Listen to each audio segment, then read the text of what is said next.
Yes, reka ndusheho kongera kukwifuriza kugira igitondo cy'umunsi cyiza cyane kuri wowe ukomeje gukurikirana ibiganiro bya R2B Tech. Njye ndi Nsabimana Jean Bosco, tubana mu biganiro bya showbiz, amakuru yose ajyanye na entertainment abera hano mu gihugu cy'u Rwanda. Ni njyewe ubu yakugezaho. Nimba wamaze kubona iki kiganiro, nizere ko wakanze subscribe ndetse no kuri kariya kantu k'agakumwe kabanza kugira ngo ujye ubona ibiganiro byacu. Njyewe uje kukugezaho imva n'imvano y'ubukwe bwa Titi Brown ndetse na Nyambo. Uyu munsi bamaze kuba bashyira hanze album ndetse n'amashusho y'ubukwe bwabo bwabaye mu buryo bw'ibanga. Nk'uko nabikubwiye ndi Bosco Nsabimana, ngo haye ikaze, icara ugubwe neza. Iyi ni R2B Tech, byose uko byagiye bikurikirana tugiye kugenda tubigarukaho. Hanyuma noneho ku mpera z'iyi video ndaza kukwereka video yabereye cyangwa se performance yabereye mu kirori cy'ubukwe bwabo uko byari bimeze. Bamwe mu bahanzi bo mu Rwanda barimo Chris Easy, Element ndetse n'abandi bahanzi bagiye batandukanye. Ngira ngo muri kubonamo na Mbonyi Icyambo Eric, umuhanzi uzwiho kuririmba indirimbo zo kuramya ndetse no guhimbaza Imana, nawe yari yitabiriye kino kirori. Cyabereye he, kubera iki cyabaye mu ibanga? Ibi byose urakomeza kugenda ubisobanukirwa. Nizere ko wamaze rero gukanda subscribe nk'uko nabikubwiye. Reka dutangire. Ni mu gihe hamaze iminsi havugwa urukundo rwa Titi Brown ndetse na Nyambo, wamenyekanye nka Miss Nyambo, ukina muri filime ya Clayman Empire cyangwa se iyo bita Ibanga.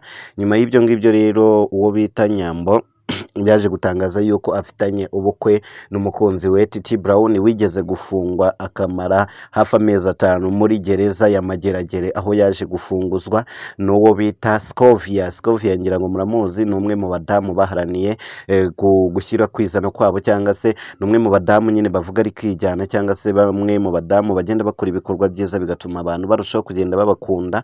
Scovia rero niwe wafunguje Titi Brown agaruka mu gakino. Nyuma y'ibyo ngibyo nibwo Titi Brown yagiye ajya mu rukundo na Nyambo. Uretse kuba yari ari mu rukundo na Nyambo, ahubwo Titi Brown yari n'umuterankunga cyane ukomeye kuri filime za Nyambo, harimo nka filime izwi nka The Message. The Message, uwo bita Titi Brown yari umwe mu baterankunga b'iyo filime. Nyuma rero nibwo Titi Brown yakomeje kugenda akundana na Nyambo, nyamara haciyemo igihe bavuga yuko uyu Titi Brown ashobora kuba yarashwanye na Nyambo, nk'uko abantu bakomezaga kugenda babivuga. Ndetse na Titi Brown ntabwo yahwemye kugenda bigaragaza ku mbuga ze za Instagram harimo na TikTok, ariko bavuze yuko ari prank yo kugira ngo ahubwo urukundo rwabo rurusheho kuryoha cyangwa se kuba rwinshi. Niko bakomeza kugenda babivuga bo ubwabo. Bakoreshejwe interview babaza nimba koko baratandukanye, bavuga yuko bagikundana, ndetse bakomeza kugenda bashyira hanze amafoto. Mu minsi yashize rero nibwo hagaragaye yuko bagiye kuba bakora ubukwe Titi Brown na Nyambo. Twese twari dutegereje kuzabona itariki kugira ngo ubwo bukwe bwabo tuzaburebe turi benshi, ariko ntabwo byaboroheye kuko ntabwo itariki bahise bayigaragaza, kuko bwari uburyo bw'ibanga ryabo tutamenyaga ngo bagambiriye iki cyangwa se ni ukubera iki babigize ibanga. Ubwo rero twaje gushiduka tubona amafoto, amavideo ari gucicikana ku mbuga za Instagram ndetse na TikTok. Highlight, icyo twita video highlight, ni za video ntoya cyangwa se short video, ni za video tuba ari utuvideo dutoya. Ibyo byose rero bakomeza kugenda nyine babigaragaza gutyo. Nibwo twagiye kubona tubona yuko ubukwe bwamaze kuba bwaba bwa Titi Brown ndetse na Nyambo. Ni umuhango witabiriwe na Element, umuhanzi Chris Easy yarabarimbiye, ndetse n'abandi bahanzi benshi bagenda babyitabira. Ngira ngo n'umuhanzi bita Juno Kizigenza yitabiriye buno bukwe bwa Titi Brown na Nyambo. Nk'uko mubibona rero hano murabona yuko abababyiniye abagize abo bose bari bari muri kino kirori cy'ubukwe bwa Titi Brown ndetse na Nyambo. Ni ibintu byiza cyane rero.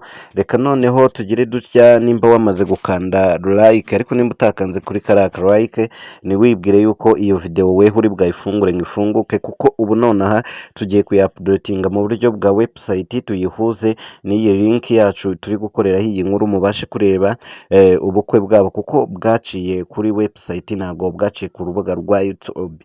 Nk'uko rero nari nabibasezeranyije, ubu ikigiye gukurikiraho ni ukwapudetinga video. We wamaze gukanda subscribe urahita ubona notification y'iyo video kugira ngo uhite uyifungura, ariko nimba utayikanze ntago uri bwaze kububona. Ubwo rero nizere yuko ibintu birakomeza kubagendekera neza. Abamaze kubona amashusho murajya mugaruka muduhe comment zanyu ziba zikenewe. Reka rero mbifurize kumererwa neza n'umunsi mwiza. Nari Bosco Nsabimana, nimuze gucikwa n'iyo notification y'ubukwe ku bamaze gukanda subscribe. Bye bye.